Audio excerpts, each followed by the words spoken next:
Greetings, church. This past Sunday during my sermon, I had mentioned how Advent is a breaking of silence. Now, I wanted to be able to clarify that and what I meant that God was silent. Now, what I mean that God was silent is that there was no prophet that was raised up. For in the Old Testament, God used prophets to rise up among his people to deliver the message. But for 400 years, there weren't any. But that doesn't mean that God was not still moving and not still doing anything, for he was. And I want to show you that through this devotion, how God was moving, how God historically was preparing the world for the gospel message, how he was using three different kind of regimes and rulers that God used to help prepare the world for the spreading of the gospel. Now, we need to know what happened a little bit before how the Old Testament ended to understand a little bit more how the New Testament begins. And the Old Testament ended with the Babylonians eventually falling to the Persians. Cyrus was the emperor for the Persians. He overthrew the Babylonians, and he allowed the Jews to go back to Israel and rebuild the temple. But again, it ends there. That's it. The temple is reconstructed. It's not as same or as glorious as it was originally, and they're just kind of left with like, okay, the Messiah's still not here. What's going on? Well, again, God was still working and moving. And the first person that I want you to see God working through and moving through was this 20-year-old who was named Alexander, who took on his father's throne and eventually became known as Alexander the Great. Alexander the Great was this military genius. He overthrew a bunch of land all around the Mediterranean and the east of the Mediterranean. He was Greek. And so Alexander conquers the land all the way down to Egypt, all as far as east to India. But what he wants to do is more than take over land. He wants to root the Greek culture within everywhere he was ruling. And that was known as Hellenization. Hella means Greek, and Alexander wanted to, again, root Greek culture, customs, and ways into all the lands. Now, what happened with that is that he was able to build, theaters, public baths, and all these other customs that the Greek used. And when this was happening, the Jewish folks found themselves being a part of this. Alexander went and took that land too, but the Jews didn't fight up against Alexander and the Greeks, and so that was for their favor. So Alexander, since he wasn't oppressed by them, he allowed them to worship freely in the temple, and this created religious freedom, but it still created a little bit of hostility within the church, within the Jewish temple. You see, some of the Jews were like, yes, let's embrace this Greek culture and these Greek ways, because this is good. But then others are like, no, we can't do that because that's a pagan way. We don't need to find ourselves in the middle of that. And that was starting to seep into the Jewish temple and create division.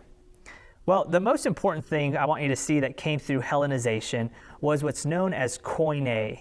Koine Greek. Koine in Greek means common. And Koine Greek was the common language that was established and being embedded everywhere throughout the region. Koine Greek, this common language, was used for trade and used for people to be able to speak so that they can communicate with everyone. Alexander was trying to bring everyone together and unify them with this common language. Now imagine how that is going to be helpful for when Jesus comes onto the scene and is able to communicate and talk to people. And so this Koine Greek continues on even after the Greeks are in charge. Even all the way into the Roman Empire, Greek was still the common language that was being used. And we'll get to the Romans here in just a minute. Now, something else about Koine Greek is that the New Testament was written into Greek. It was first translated into Greek, but this allowed people to be able to read and access the Gospels and to understand them. This allowed Christians to preach, teach, and write things that people in all regions, no matter how diverse they were, could be able to understand this message. Well, after Alexander died, his empire was broken up and given to different generals. Well, Israel found themselves under a ruler that was really good. And so for about 125 years, Israel enjoyed a time of peace. And in this time of peace, they grew in knowledge and wisdom, especially in the Greek knowledge and wisdom and language. And what happens during this 125 years is we see the development of the Septuagint.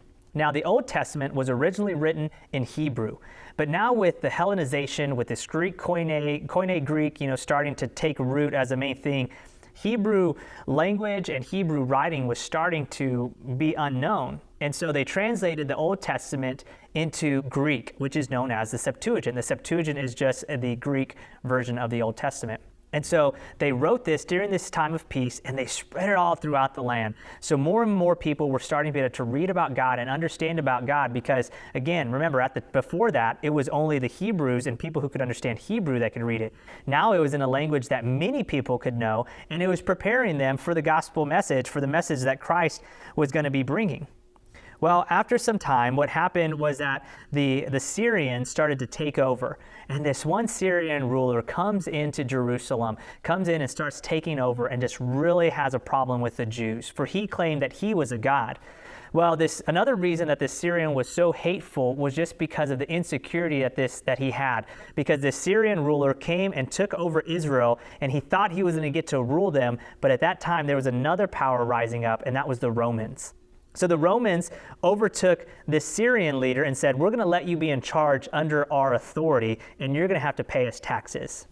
Well, frustrated and upset that he wasn't the ultimate ruler, this Syrian leader attacked the Jews, went into their temple, stole the money from the treasury, and used that to pay the Roman taxes. Well, later on, a date that is important to us, but was important I want you to see before us, was this date of December 25th. December 25th in the church we celebrate Christmas on, but before Christmas, this was a very important date.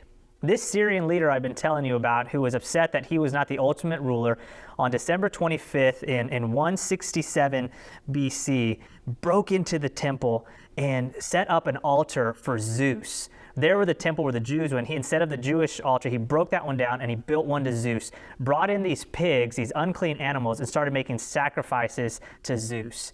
And the Jews were just heartbroken at this, and some of them were just furious and frustrated that they rose up and they fought against this Syrian leader. And after 3 years, on December 25th, 164 BC, they were finally able to overtake him, and on that day they reestablished the Jewish sacrifice. So as I mentioned, Rome was starting to grow up in power, and eventually they started to be the ultimate power over the region, over Jerusalem, over Israel, over Judaism. Well, similar to their obedience and their following of the Greeks, the Jews also, saw Rome and honored their authority and their leadership. Therefore, Julius Caesar kind of gave them a reward for obeying Roman law, and that was that they made Judaism a legal religion. And this protected the Jews from having to worship or do any pagan Roman customs, and it also protected them from having and saying that Caesar was their God. And so again, I hope you're seeing how God was working and moving and protecting his people. But the Romans also did something else that helped prepare Jesus and the gospel to be able to spread. The Romans were all about travel, and they're all about roads, and they built roads from city to city to help with travel so their armies could get through, and also so that people could travel on them safely and quickly and efficiently. So imagine how this helped Jesus be able to get from town to town and his followers to be able to spread the gospel. And so the favor that Judaism received also eventually overflowed to Christianity. For remember, I said that Caesar had given the Jews freedom to be able to do their religion. Well, later on, Christianity was viewed just kind of as this sect, this branch of Judaism, so it allowed them to be able to practice and spread the gospel around freely. Therefore, I hope that you see that although there wasn't a prophet for 400 years, in between this time, God was still moving and preparing the world for what was to come, preparing the world for the gospel message. He used the Greeks to be able to bring this common language. He gave them 125 years of peace where they were able to translate the Old Testament into Greek for more and more people to understand. And then God also protected them against the Syrian leader and really helped them to be able to establish and continue to have the temple and the temple sacrifices. And he also brought the Romans along. And God used and worked through the Romans to be able to protect Judaism and allow them to be separate and have guardianship and to be able to practice their religion. But then the Romans were also used to be able to build roads which had the spreading of the gospel.